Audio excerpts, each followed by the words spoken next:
നമസ്കാരം, ജന്മഭൂമിയിലേക്ക് സ്വാഗതം. അണുബോംബ് എങ്ങനെ കൈകാര്യം ചെയ്യണമെന്ന് പോലും അറിയാത്തവരാണ് പാകിസ്ഥാൻ.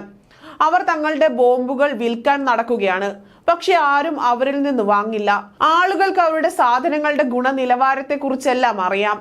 ഇത്തരത്തിലുള്ള പാകിസ്ഥാനെയാണ് കോൺഗ്രസ് പിന്താങ്ങുകയും അണുബോംബുണ്ട് സൂക്ഷിക്കണമെന്ന് പറയുന്നതെന്നും പ്രധാനമന്ത്രി നരേന്ദ്രമോദി പറഞ്ഞു.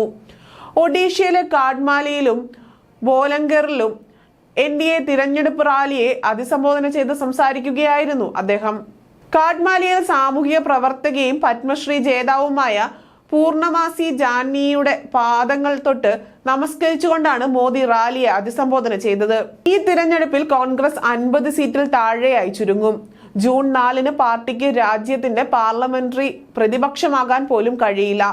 ഭാരതത്തിലെ മുസ്ലിങ്ങൾ അങ്ങോട്ടും ഇങ്ങോട്ടും പോകില്ല എന്ന് കോൺഗ്രസിനോട് പറയുമെന്നും അദ്ദേഹം പറഞ്ഞു. 26 വർഷം മുൻപ് മെയ് 11 അടൽ ബിഹാരി വാജ്പേയിയുടെ സർക്കാർ പൊക്രാനിൽ ആണവ പരീക്ഷണങ്ങൾ നടത്തിയിരുന്നു. ഒരു വശത്ത് ഭാരതം അതിന്റെ കഴിവ് ലോകത്തിനു മുന്നിൽ കാണിച്ചു തന്ന ദിവസമായിരുന്നു അത്. മറുവശത്ത് കോൺഗ്രസ് അണുബോംബുണ്ട് എന്ന് പറഞ്ഞ് ആവർത്തിച്ചു ഭയപ്പെടുത്താൻ ശ്രമിക്കുകയാണ്. ഭീകരർക്കെതിരെ ദുർബല മനസ്ഥിതിയാണ് കോൺഗ്രസിന്റേത്.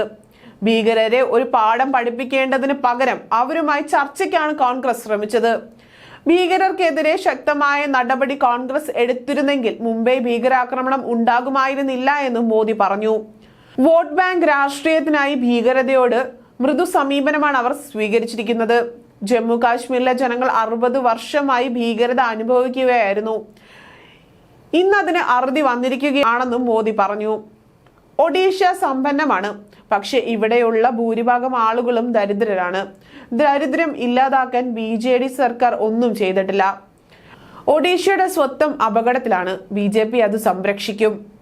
ഒഡീഷയെ ജന്മം നൽകിയ ഒരു വനവാസി മകളെ BJP ഭാരതത്തിന്റെ രാഷ്ട്രപതിയാക്കി. ഒഡീഷയിൽ ആദ്യമായി ഡബിൾ എൻജിൻ സർക്കാർ രൂപീകരിച്ചു. ഇന്ന് ഒഡീഷയുടെ പെൺമകൾ സൈന്യത്തിന്റെ 3 വിഭാഗങ്ങളെ നിയന്ത്രിക്കുന്നു. അവർ രാജ്യത്തിന്റെ അഭിമാനമാണ്. ഇവർ രാജ്യത്തിന്റെ ദിശ നിർണയിക്കുന്നു. നിങ്ങളുടെ വോട്ടിന്റെ ശക്തി കൊണ്ട് ഇതെല്ലാം സംഭവിക്കുന്നതാണ്. മോദി ഒരു മാധ്യമം മാത്രമാണെന്നും അദ്ദേഹം പറഞ്ഞു. പുരി ജഗന്നാഥ ക്ഷേത്രത്തിന്റെ രത്നഭണ്ഡാരത്തിന്റെ താക്കോൽ കഴിഞ്ഞ 6 വർഷമായി നഷ്ടപ്പെട്ടിരിക്കുകയാണ്. ഡ്യൂപ്ലിക്കേറ്റ് താക്കോൽ കണ്ടെത്തിയെന്നാണ് സംസ്ഥാന സർക്കാർ പിന്നീട് പറഞ്ഞത്. എന്തിനാണ് ഈ ഡ്യൂപ്ലിക്കേറ്റ് താക്കോൽ നിർമ്മിച്ചതെന്നാണ് ചോദ്യം. നഷ്ടപ്പെട്ട താക്കോൽ എവിടെയെന്നും മോദി ചോദിച്ചു.